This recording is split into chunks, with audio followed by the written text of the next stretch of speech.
우리는 지금 고넬료와 베드로의 만나는 이야기를 듣고 있습니다. 하나님이 백부장 고넬료에게 하나님의 사자를 보내시죠. 그래서 51km에 떨어져 있는 욥바에 사는 베드로를 청해라 라고 말씀하셔서 고넬료가 욥바에 있는 베드로에게 사람을 보냅니다. 그런데 문제는 베드로가 오겠느냐는 거예요. 베드로가 올 수 없는 두 가지 이유가 있습니다. 첫째는 고넬료가 로마 사람이기 때문입니다. 물론 고넬료는 이방인입니다. 그런데 고넬료는 단순한 이방인이 아니라 로마 사람이에요. 유대인들이 로마 사람에 대한 감정이 어땠는가는 이 사실에서 알 수 있습니다. 당시 로마는 로마와 전쟁한 나라에게 패배한 다음에 그 전쟁의 보상금을 패전국에서 받아냈습니다. 그리고 과도한 세금을 물렸습니다. 이런 이유로 당시 로마 치하에 있던 유대인들은 로마인에 대해서, 로마 정부에 대해서 이를 갈고 있었습니다. 아주 원성이 하늘을 찔렀습니다. 그런데 로마 군인인 그것도 고넬료가 자기를 청한다고 베드로가 갈 수 있겠느냐? 그럴 수 없다는 겁니다. 두 번째는 율법 때문입니다. 레위기는 먹어야 할 음식과 먹지 말아야 할 음식의 규례가 기록된 책인데 이건 단순히 음식 규례의 문제가 아니라 율법이 이방인과 유대인의 교제를 막는 겁니다. 따라서 사람들은 율법의 이야기를 들어서, 율법의 규례를 들어서 이방인과의 교제를 안 했습니다. 그래서 율법은 베드로가 고넬료의 집을 방문하지 못하게 했습니다. 그것이 유대인들이 생각하는 율법의 정신입니다. 그런데 예수님은 오셔서 세리와 창기들과 식사하시고 이방인과 어울리셨습니다. 그러니까 사람들이, 유대인들이 예수님을 핍박했습니다. 따라서 정말 율법이 유대인이 이방인과 교제하는 것을 금했느냐? 그것은 예수님의 하신 일을 보면 우리가 다시 한번 생각하게 되는, 이런 장벽이 있는데 이런 장벽을 헐어내고 정말 베드로가 고넬료의 집에 갈 수 있을까? 그것이 고넬료가 베드로에게 사람을 보내면서 한 걱정이었을 겁니다. 그때 하나님이 이 장벽을 헐어내기 위해서 이번에는 고넬료가 아니라 베드로에게 환상을 보여주신다는 것이 오늘 본문의 이야기죠. 누가는 베드로가 이 환상을 본 이야기 속에서 강조한 게 하나 있어요. 그게 뭐냐? 하늘이에요, 하늘. 11절에 보면 하늘이 열리고 라고 얘기합니다. 여러분, 하늘이 열리는 것은 예수님이 세례받으실 때 하늘이 열려요. 그 말이 무슨 말이냐? 새 시대가 왔다는 거예요. 따라서 베드로가 하늘이 열렸다. 언제? 베드로가 기도할 때 하늘이 열렸다. 이렇게 얘기합니다. 그래서 사도행전에 보면 하늘이 열린 게 딱 두 번밖에 없어요. 여러분, 언제 하늘이 열렸죠? 우리가 사도행전을 보면 하늘이 열린 때가 딱 한 번 있어요. 누가 죽었을 때? 스데반. 그렇죠? 스데반이 순교할 때 하늘이 열려요. 그래서 사도행전 7장 56절에 보면 스데반이 말하죠. 보라, 하늘이 열리고 인자가 하나님 보좌 우편에 선 것을 내가 보노라 하고 얘기합니다. 그러니까 스데반이 죽을 때 하나님이 그의 영혼을 받기 위해서 하늘문을 여시고 하늘의 영광을 보여줘요. 그것이 스데반의 순교했을 때 하나님이 순교자에게 보여주신 특별한 은혜예요. 그래서 순교가 가능한 것 같아요. 순교할 때 순교자만이 볼 수 있는 하나님의 은혜가 하늘이 열린 것에서 볼 수 있어요. 그런데 그 하늘이 열린 사건이 한 번 더 일어나요. 그리고 이 사건 뒤에는 사도행전 내내 하늘이 열렸다는 말이 없어요.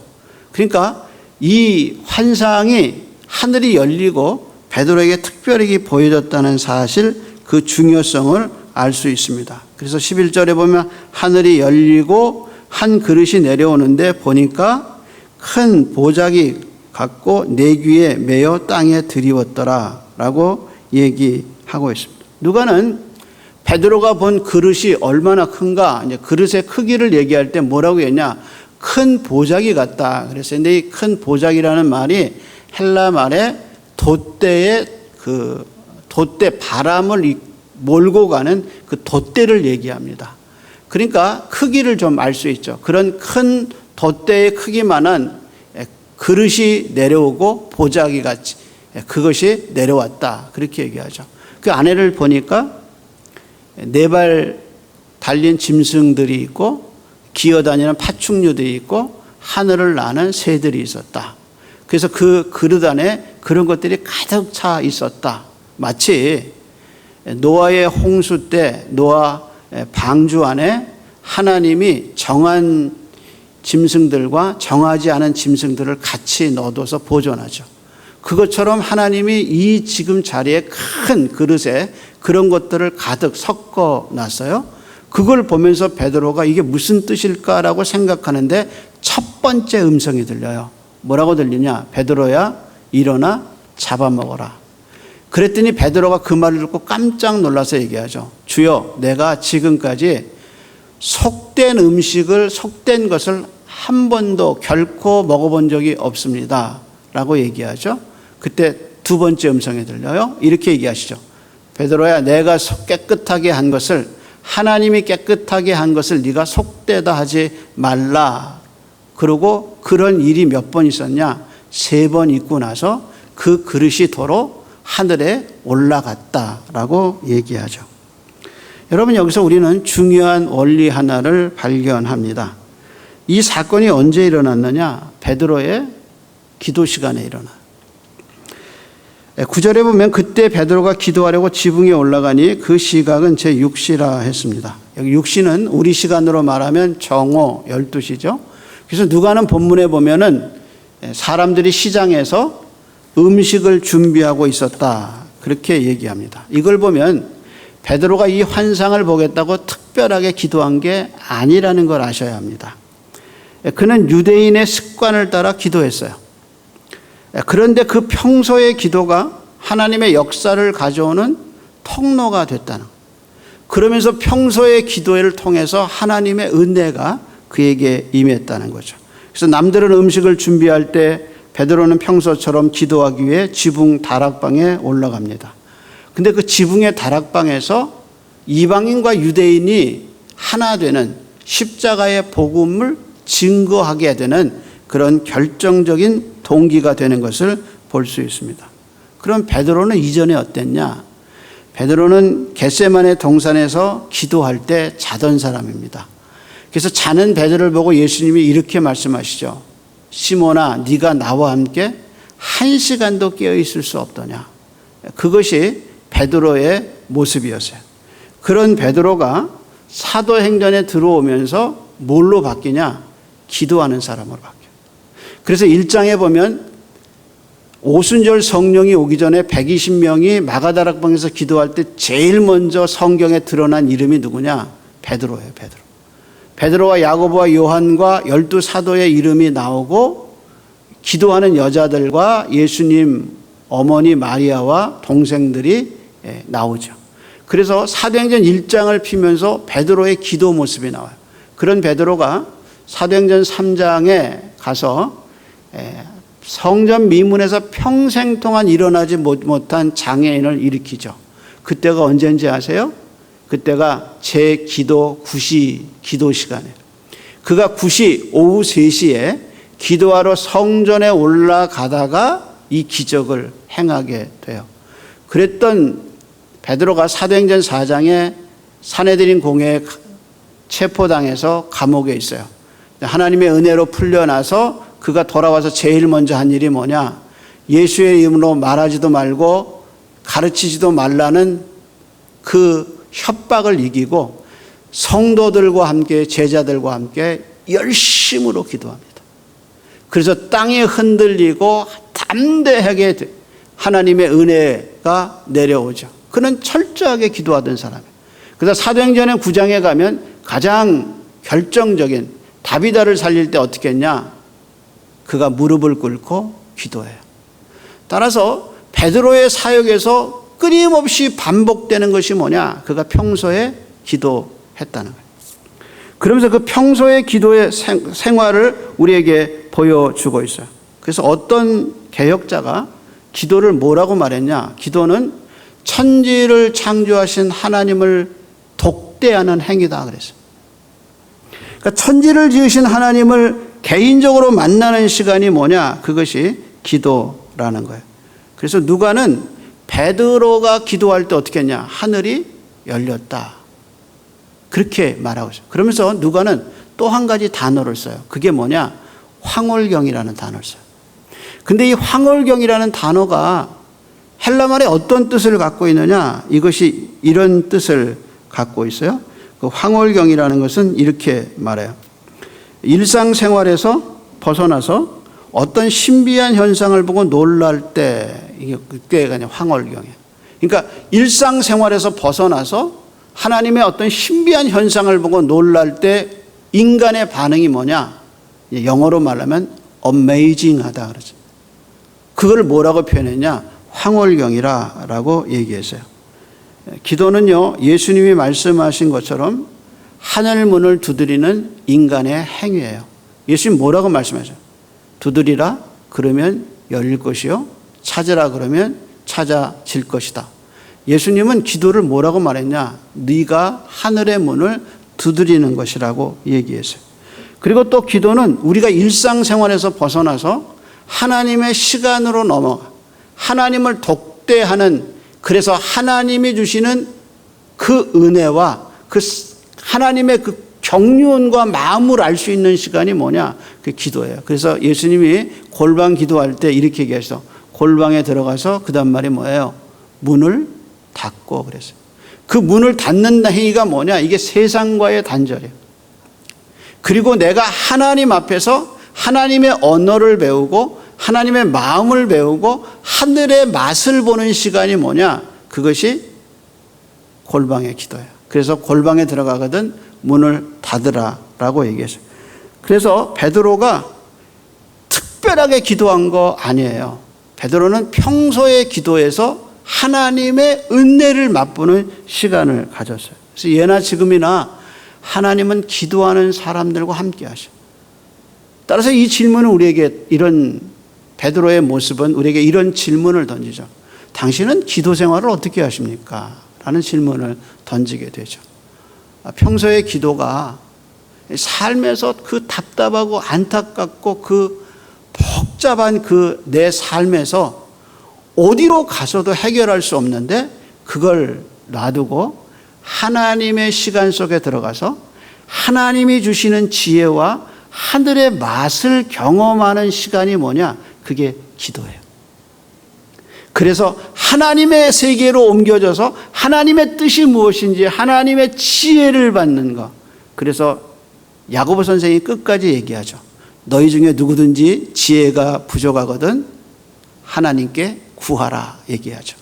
그래서 인간에게 풀어지지 않고 내 삶에 풀어지지 않는 그 답답한 얽어매여 있는 모든 문제에서 일상에서 벗어나서 새로운 시간에 들어가서 하나님과 함께 독대하는 것, 그래서 천국의 문을 두드리고 하나님의 지혜를 받는 시간, 그것이 뭐냐?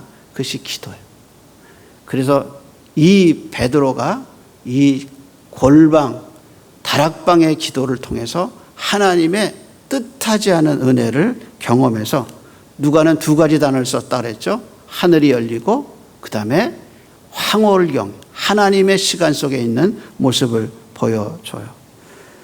문제는 베드로가 본 것을 현실 속에서 이해했느냐라는 거죠. 17절에 보면 이렇게 얘기하죠. 베드로가 본 바 환상이 무슨 뜻인지 속으로 의아해했다. 그러니까 의아했다는 말이 뭐냐? 이게 지금 내가 본 게 이게 뭔지 잘 모르겠는 거야. 이게 아직 현실 속에서 이루어지지 않았기 때문에 이게 무슨 의미인지 아직 파악하지 못하고 있다는 것이 의아해했다라는 거죠. 왜 그랬을까? 그거는 지금까지 자기가 살아온 구약의 율법과 다르기 때문이에요. 그래서 구약은 이방인들과 접촉하지 말라는 메시지를 갖고 있다고 생각했어요. 근데 정말 그랬을까? 아닙니다. 왜냐하면 여러분 요나서 보세요. 하나님이 요나를 어디에 보내요? 니느웨에 보내서 니느웨의 백성, 이방 나라 백성을 구원하게 하셔요. 여러분 여호수아서 보세요. 여호수아에서 구원받는 가정 하나 생기죠. 그 구원받는 가정이 기생 라합의 가정이에요. 근데 기생 라합은 혼자 구원받지 않아요. 그와 그의 가족과 그의 일가 친척이 구원받아요. 마치 사도행전에 주 예수를 믿으라 그리하면 너와 내 집이 구원을 받으리라 하신 것처럼 집안 전체가 구원을 받아요. 그것이 이 가나안 족속 가운데서도 구원받은 사람들이 생겼다는 여호수아의 중심 메시지죠. 그리고 그 기생 라합이 누구의 조상이 되느냐? 다윗의 조상이 되죠. 여러분 룻기 보세요. 룻기가 모압 땅 모압 여자 룻이 돌아오면서 베들레헴에 돌아오면서 뭐라고 나오미에게 고백하죠? 이렇게 고백하잖아요. 어머니의 하나님이 나의 하나님 되고 어머니의 백성이 나의 백성이 됩니다. 나를 가라고 하지 마십시오. 이방인의 구원이 이루어지잖아요. 그것이 성경의 진리예요. 하나님은 온 세상의 열방의 하나님이지 유대인의 하나님만은 아니에요. 그 문제를 바울이 로마서에서 다루고 있는 것을 볼 수 있습니다.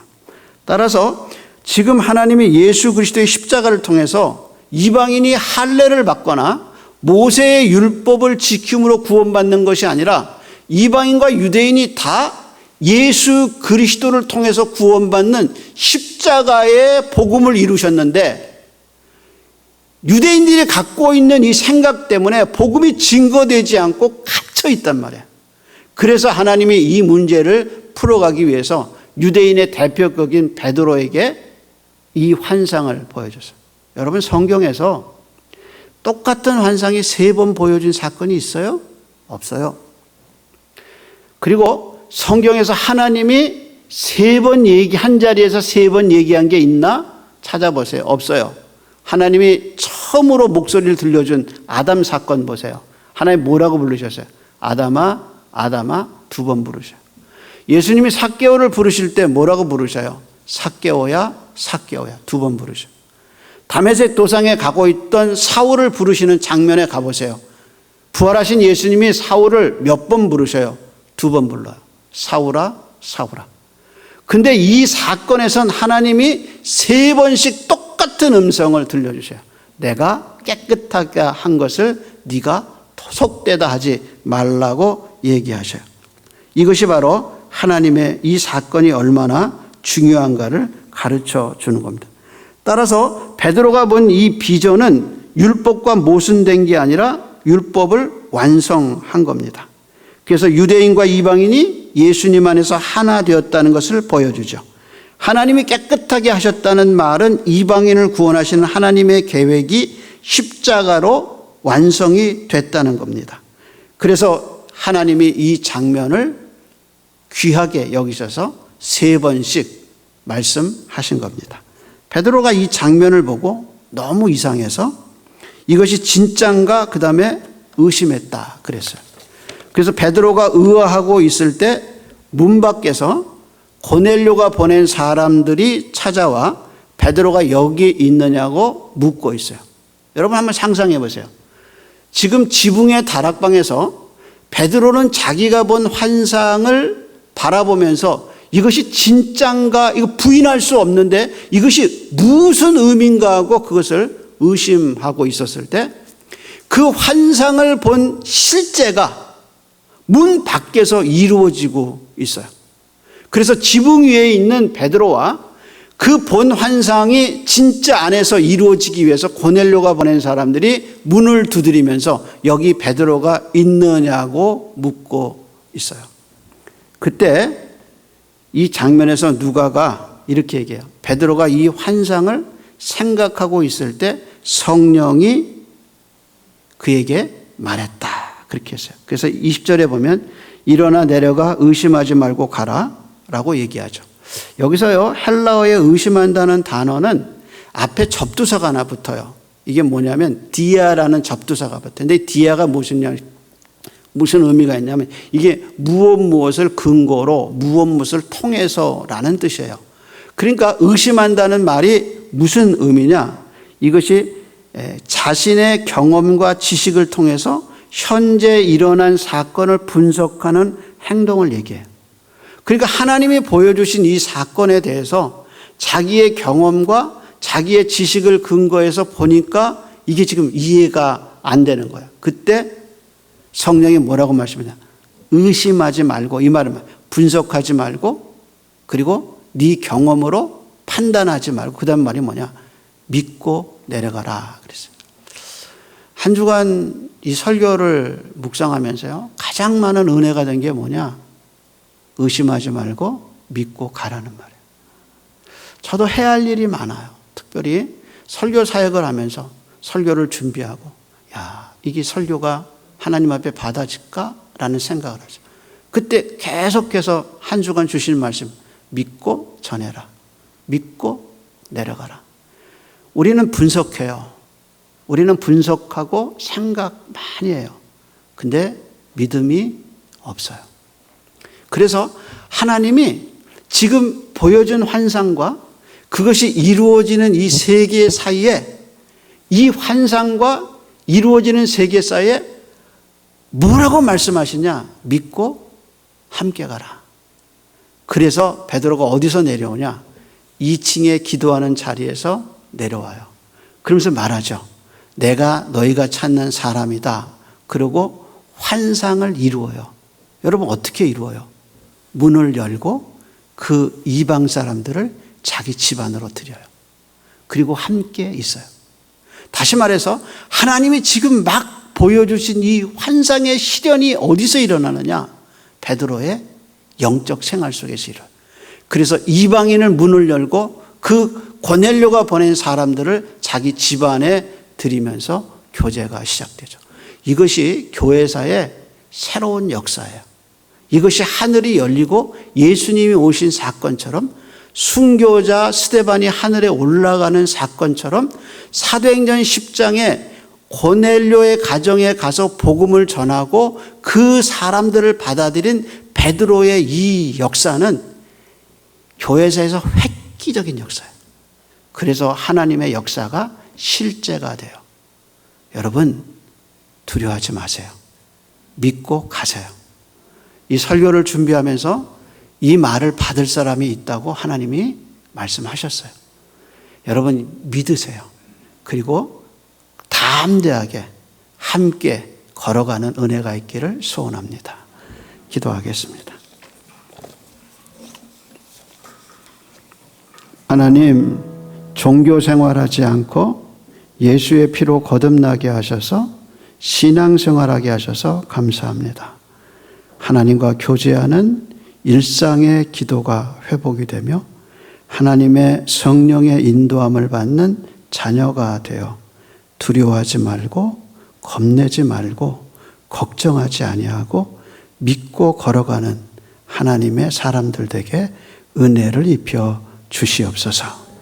이제는 우리의 목자가 되시고 구세주가 되어주신 우리 주님 예수 그리스도의 은혜와 그 아들 예수를 통하여 기도를 들어주시고 영광을 받으시는 하나님 아버지의 지극하신 사랑하심과 이 모든 기도가 실제가 되게 하고 우리 삶의 현장이 될 수 있도록 기도의 은혜를 부어주시는 성령 하나님의 은혜가 오늘 온라인에서 기도하고 이곳에서 기도한 영혼들의 심령 속에 이제로부터 영원토록 함께 있을지어다. 아멘.